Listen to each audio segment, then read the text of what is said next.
سلام. ماجرای ترسناک تقدیم نگاهتون میشه. از زبان خانم زینب و زمان مدرسه و ماجرای ترسناکی که اونجا اتفاق افتاده برامون میگه. من زینبم. یه جریان هست که مال زمان بچگیامه. اون موقع کلاس دوم دبستان بودم. به مدرسه میرفتم به نام مدرسه ایران دخت. شیفت ظهر و صبح داشتیم. مدرسه ایران دخت یه حیاط خلوت بزرگ داشت که پنجره همه کلاس‌ها به اون حیاط پشتی باز میشد. حیاط مدرسه هم چند تا درخت بزرگ و قدیمی شکل داشت که میوه‌هاش قرمز به اندازه فندق بودن و داخل شبیه انجیر بود. یه روز زنگ تفریح دیدم صدای جیغ و فریاد دخترها بلند شد و یه عده از حیاط پشتی فرار می‌کردن و یه چند نفرم زیر بغل یه دختر رو گرفته بودن. دختر وحشت زده بود و گریه می‌کرد. بابای مدرسه و مدیر سراسیمه دویدن سمت بچه‌های دیگه گفتن که یه مرد سیاه چهره زشت که موهاشم خیلی بلند بوده گلوی اون دختر رو گرفته بودن و داشته خفش می‌کرده که دوستاش رسیدن و اونم فرار کرده و ناپدید شده. دختر رو که حال درستی نداشت و ضعف کرده بود بردن توی دفتر. بابای مدرسه دوید تو حیاط پشتی و هرچی گشت کسی رو ندید. پرید رو دیوار و رفت پشت مدرسه که یه خونه متروکه بود و بغلش هم مدرسه پسرونه. ولی دیوار مدرسه پسرونه خیلی بلند بود و محال بود کسی بتونه بدون نردبون ازش بالا بره. خلاصه هرچی گشتن اون مرد ژولیده و نتونستن پیدا کنن. به خانواده دختره خبر دادن و مادرش اومد اونو برد خونه. ما هنوزم نمیدونستیم جریان چیه. همه دانش آموزا در مورد اون جریان حرف می زدن و جو کلاس ها به هم ریخته بود. وقتی مدرسه تعطیل شد رفتم خونه و به مادرم گفتم امروز یه مرد اومده بود تو مدرسه و میخواست دختره رو خفه کنه. خالم معلم بود و مادرم جریانو به خالم گفت و بعد دیگه دیدم دارن با هم دیگه پچ پچ میکنن و یواش حرف میزنن.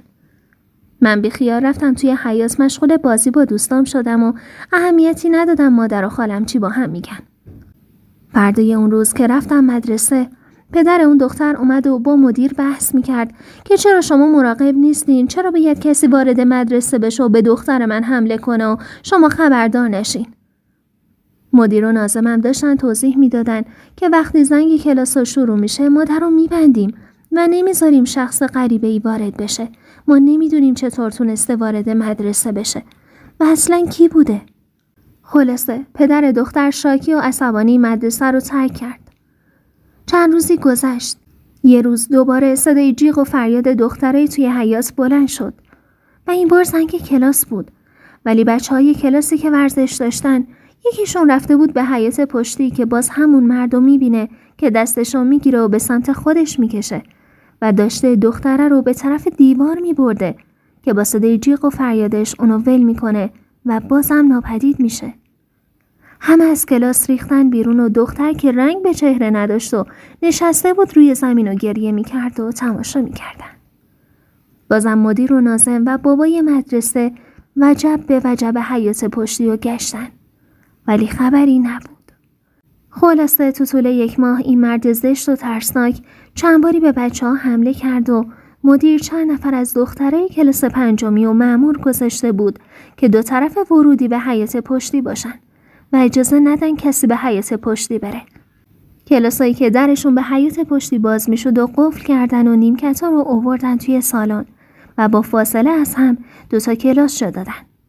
هرچند موقع درس دادن معلم‌ها بچه‌ها با صدای 2 کلاس گیج می‌شدن اما چاره‌ای نبود.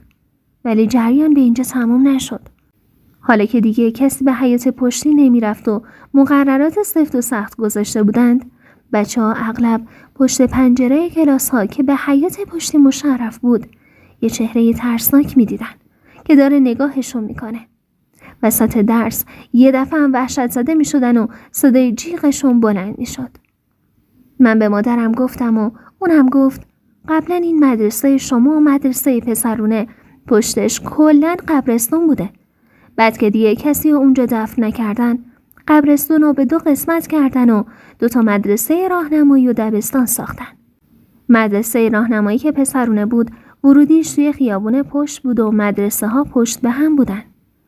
خلاصه مدیرم جریانات رو به آموزش و پرورش اطلاع داده بود و برای مدرسه ما درخواست یه جای دیگه کرده بود که آخر سال ما رو به عمارت دریابیگی بردن و اونجا رو موقتاً مدرسه کردن.